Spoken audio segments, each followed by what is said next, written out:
Let us make a dessert bread flavored with teff, fonio, and egusi. Since we're already going to be going through the effort of making bread dough, I always double the recipe so that I have enough to make a savory and a sweet loaf. Alternatively, you can buy some fresh bread dough from the supermarket and skip making the dough entirely. You will need about 600 grams of dough per savory or sweet loaf. Pour 660 grams of bread flour into a bowl. Throw in 15 grams of sugar, 10 grams of salt, and 10 grams of baker's yeast. Mix everything well with a fork or whisk, and in with 40 grams of melted butter or sunflower oil. And finally add in 420 milliliters of lukewarm water. Slowly incorporate the water and oil into the flour mix with a fork until you can't do it easily anymore.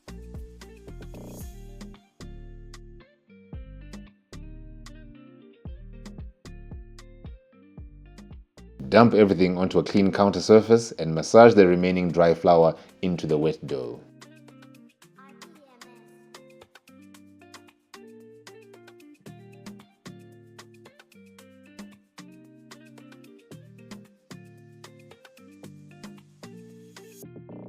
Once the dough feels like a somewhat homogeneous mass, dust the countertop with some flour and start kneading. Fold the dough over and push firmly away from your body. Rotate 90 degrees and repeat this gesture over and over for about 10 minutes or so until the dough feels soft and pliable. If you find it too sticky, dust your hands and the dough with flour every so often. You should end up with a smooth dough that weighs about 1,175 grams or so. Split your dough into two with a knife, reserving one half for the savory dough.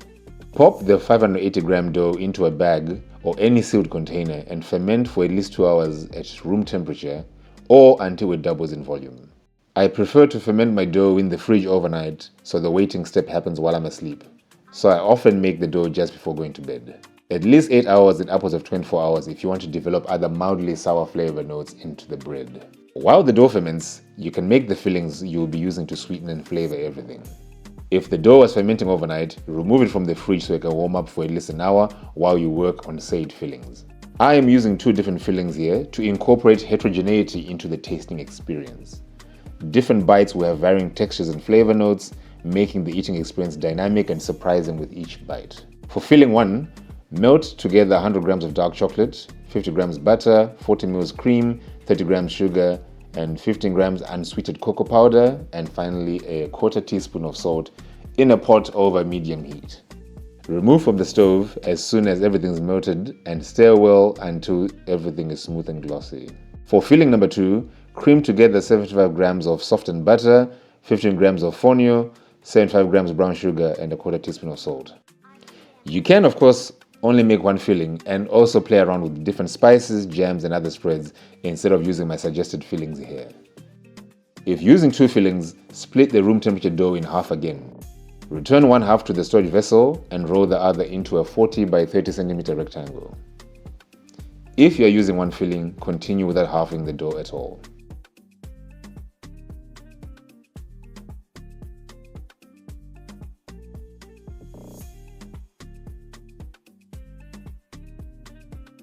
For dough number 1, spread the cooled chocolate mix across it, leaving a perimeter of about 5 centimeters.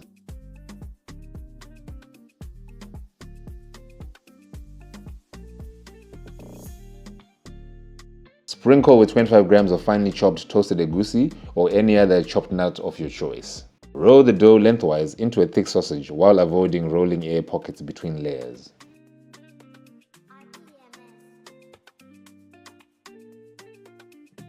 Set the sausage aside and repeat this process with dough number 2 and filling number 2. Before you roll your dough, sprinkle 5 grams of teff grain across the fonio filling and roll into a sausage just like before. Flip both sausages such that the seam is on the bottom, and using a serrated knife, slowly and gently cut the dough in half lengthwise, trying to keep the different layers separate.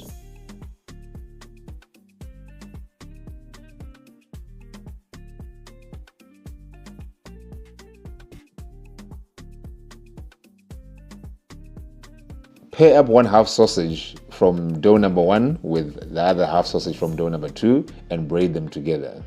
Keep the fillings pointing up as you braid the dough and pinch the top and bottom ends of the braid together to make one long continuous braid. Form a loop and transfer it to a greased baking tin and cover the dough with cling film or a clean kitchen towel and allow it to rise for another 90 to 120 minutes so that the dough can expand and fill out the baking vessel somewhat.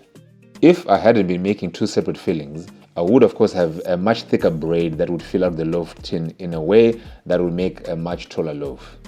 The fillings may bubble over during the baking process, so rest the baking tin on a bigger tray in the oven.